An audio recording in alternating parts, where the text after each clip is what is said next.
ప్రభుత్వం మీద ఉంది. అందుకే ఈరోజు కాళేశ్వరం ప్రాజెక్టుకు సంబంధించిన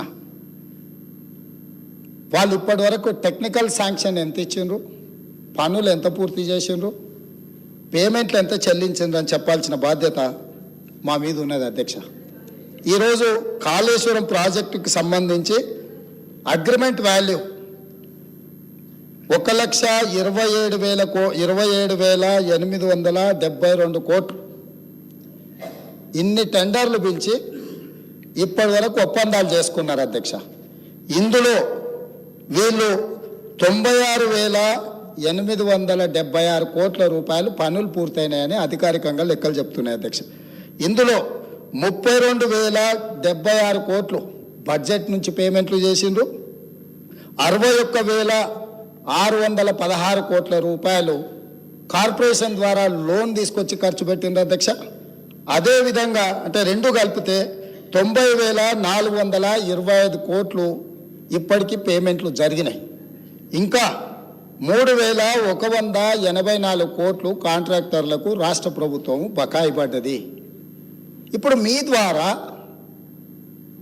గత ప్రభుత్వాన్ని ఆ నాయకులు నేను అడగదలుచుకున్నా, మాజీ ముఖ్యమంత్రి గారి నుంచి మొదలు పెడితే సాగునీటి పారుదల శాఖ మంత్రి, ఆర్థిక శాఖ మంత్రి, మేనేజ్మెంట్ కోటాల మంత్రి అయిన వాళ్ళు అసలు కాళేశ్వరం అంచనానే 80,000 కోట్లు, అందులో 1,00,000 కోట్లు ఎట్లా అవినీతి జరిగిందని అంటారు ఏంది అధ్యక్ష?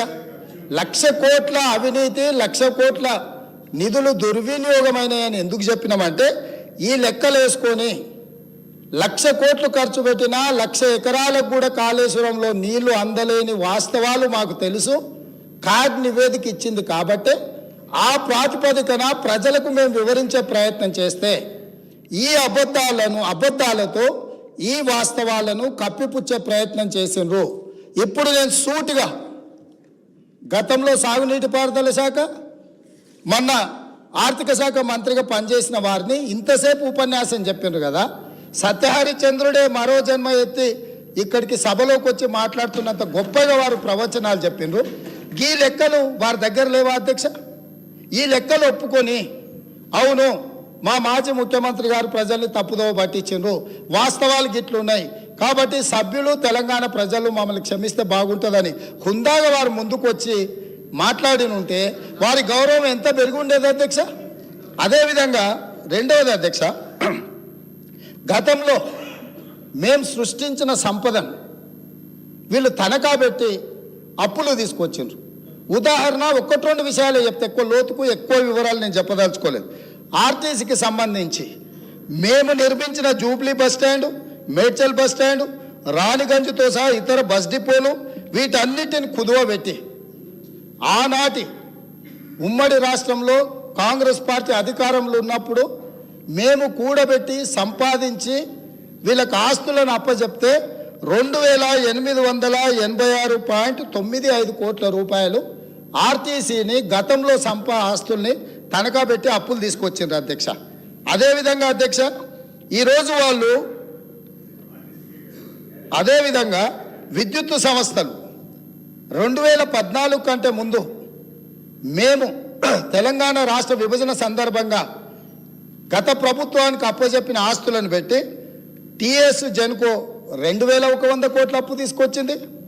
ఎన్పిటిసిఎల్ 2,872 కోట్ల అప్పు తీసుకొచ్చింది. అంటే మేము కష్టపడి సంపాదించి కూడబెట్టి మేము కడుపు కట్టుకొని తరతరాలుగా సంపద సృష్టిస్తే విద్యుత్ శాఖలో 4,972 కోట్ల ఆస్తులను ఈరోజు వాళ్ళు తనఖా పెట్టి అప్పులు తెచ్చి ఇంకా మా మీద ఆరోపణ చేసి గత పాలకులు అని ఇంకా ఎన్ని సంవత్సరాలు ఈ రకమైన చర్చతోని ప్రజల్ని మభ్యపెడతారు అధ్యక్ష.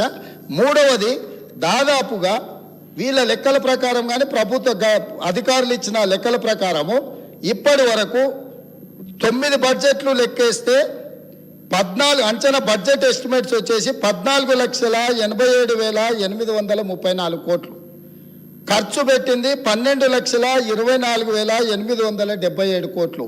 ఇంకా 23-24 బడ్జెట్ది ఫైనాన్షియల్ ఇయర్ పూర్తి కాలేదు. దాదాపుగా ఇప్పటికీ అందులో 1,48,000 కోట్లు ఖర్చు పెట్టారు. మొత్తం కలిపి 13,72,000 కోట్లు ఈ ప్రభుత్వము 10 సంవత్సరాలల్లో, గత ప్రభుత్వము 10 సంవత్సరాలల్లో ఖర్చు పెట్టింది. ఇంత ఖర్చు 13,72,000 కోట్ల రూపాయలు ఖర్చు పెట్టిన గత ప్రభుత్వం మీ ద్వారా సూటిగా అడుగుతున్నా, పేదలకు డబుల్ బెడ్రూమ్ ఇండ్లు రాలేదు, దళితులకు ఇస్తున్న 3 ఎకరాల భూమి ఇవ్వలేదు, పేద పిల్లలకు కార్పొరేట్ విద్యను అందించాలని ఫీజు రియంబర్స్మెంట్ ఆనాడు కాంగ్రెస్ ప్రభుత్వం తీసుకొస్తే 4,000 పైచిలకు కోట్ల రూపాయలు ఫీజు రియంబర్స్మెంట్ బకాయిలు ఉన్నాయి. రాజీవ్ ఆరోగ్యశ్రీ పథకంలో ప్రభుత్వం నుంచి ఆర్థికంగా నిధులు విడుదల కాకపోవడంతో ఈరోజు ఆసుపత్రులు చనిపోయే ముందల ఉన్న పేషెంట్లను తీసుకెళ్లిన రాజీవ్ ఆరోగ్యశ్రీ నిధులు విడుదల చేయని పరిస్థితిలో వీళ్ళు ఉన్నారు. ఈరోజు ఎస్సీ ఎస్టీ ఓబీసీ హాస్టళ్లలో వంటలు వండే వాళ్లకు ఈరోజు ఇవ్వలేని జీతభత్యాలు కానీ వాళ్ళ ఖర్చులు ఇవ్వలేని పరిస్థితి. మధ్యాహ్న భోజనం వండే కార్మికులకు వాళ్ళ జీతభత్యాలు ఇవ్వలేని పరిస్థితి. అవుట్ సోర్సింగ్ సెక్రటేరియట్లో పనిచేసే అవుట్ సోర్సింగ్ ఉద్యోగస్తులకు జీతభత్యాలు ఇవ్వకపోవడం వల్ల కొత్త ప్రభుత్వం వచ్చినప్పుడే అదే సచివాలయంలో వందలాది మంది అవుట్ సోర్సింగ్ ఎంప్లాయీస్ వచ్చి నిరసన తెలిపే పరిస్థితి. IIIT బాసరలో ఉన్న విద్యార్థులకు సరైన వసతులు, వాళ్లకు సరైన నాణ్యమైన భోజనం అందించకపోవడం వల్ల విద్యార్థులు చచ్చిపోవడమే కాకుండా నెలల తరబడి ఈ ప్రభుత్వాన్ని నిలదీస్తుంటే ఈ ప్రభుత్వం ముఖం చాటేసింది తప్ప ఏ సందర్భంలో కూడా మేము ఉన్నాము అని చెప్పలేని పరిస్థితి. ఈరోజు ప్రభుత్వ ఉద్యోగులకు ప్రతి నెల 1వ తారీఖు నాడు జీతాలు ఇవ్వాల్సిన బాధ్యత నుంచి ఈ ప్రభుత్వము జీతభత్యాలు ఇవ్వలేని పరిస్థితికి వచ్చింది. అదే మీ పెద్ద కొడుకును నేను, కేసీఆరే తెలంగాణ రాష్ట్రంలో ఉన్న పేదోళ్లకు పెద్దోళ్లకు ఆసరా పెన్షన్ వచ్చే వాళ్లకు పెద్ద కొడుకుని అన్నాడు. ఈరోజు 2 నెలలు 3 నెలలు ఆలస్యంగా కూడా కొన్నిసార్లు వాళ్ళ పెన్షన్ పేదవాళ్ళకి ఇచ్చే పరిస్థితి, ఆర్థిక దివాలా ఈరోజు తెలంగాణ రాష్ట్రాన్ని ఆ దిశగా వారు నడిపించారు. ఈరోజు జిహెచ్ఎంసీ గ్రేటర్ హైదరాబాదులో కాంగ్రెస్ పార్టీ సృష్టించిన ఔటర్ రింగ్ రోడ్ 159 కిలోమీటర్ల ఔటర్ రింగ్ రోడ్డును ఆనాడు కష్టపడి 6,500 కోట్లతోని 6,000 ఎకరాల భూసేకరణతోని ఒక అద్భుతాన్ని కొన్ని లక్షల కోట్ల రూపాయల ఆస్తిని మేము సృష్టిస్తే 7,300 కోట్లకు ఈ ప్రబుద్ధులు తెగనమ్ముకొని బంగారు గుడ్డు పెట్టే బాతును ఒకటేసారి కోసుకొని తిన్నారు అధ్యక్ష. ఇట్లాంటి మన ఎన్నికల కంటే ముందు డిసెంబర్ తర్వాత జనవరి తర్వాత పిలవాల్సిన వైన్ షాప్ల టెండర్లు 4 నెలల ముందు పిలిచి అప్లికేషన్కు 50,000 రూపాయలు వసూలు చేసి 2,500 కోట్ల రూపాయలు పేదోళ్ళ సొమ్ము కొల్లగొట్టిర్రు అధ్యక్ష. సో ఇవాళ 4 నెలల ముందే ఇట్లాంటి పాపాలకు పాల్పడి ఉన్నదంతా తెగ నమ్ముకొని వచ్చేవాడు కనీసం నిలదొక్కుకోవడానికో గౌరవంగా బ్రతకడానికో ఉపయోగం లేకుండా రాష్ట్రాన్ని ఆర్థిక విధ్వంసం చేసి ఇంత నిర్వాకం చేసిన మేము సంవయనంతో జాగ్రత్తగా బాధ్యతాయుతంగా ఈ వాస్తవాలను ప్రజలకు చెప్పడం ద్వారా ఎట్లా మనం ముందుకెళ్దామో, ఇప్పటికైనా మీ ఆలోచన మార్పు రావాలి, మీ విధానం వల్ల తెలంగాణ ప్రజలకు మేలు జరగాలి, మీరు సహకరించండి అని మేమంటుంటే 14 లక్షల కోట్లు మేము దిగమింగినాం, మీరేం చేసిందని మమ్మల్ని అడుగుతారు. ఏం చేసిన మా ఉప ముఖ్యమంత్రి గారు స్పష్టంగా చెప్పారు. మీరు ఎన్నికలలో ఇచ్చిన హామీలలో ఇంకా మాట్లాడాల్సి వస్తే ప్రతి నియోజకవర్గానికి 1,00,000 ఎకరాల నీళ్ళు ఇస్తామన్నారు అధ్యక్ష.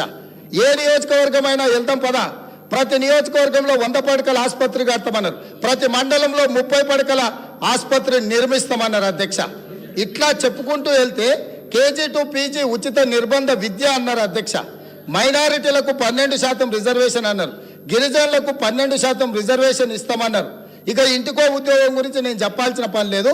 తెలంగాణ రాష్ట్రం వచ్చినప్పుడు ఇదే సభలో మేము అక్కడుండి మేము చిన్నారెడ్డి గారు మేమందరం ప్రశ్న అడిగితే మాజీ ముఖ్యమంత్రి చంద్రశేఖరరావు గారు ఇక్కడనే నిలబడి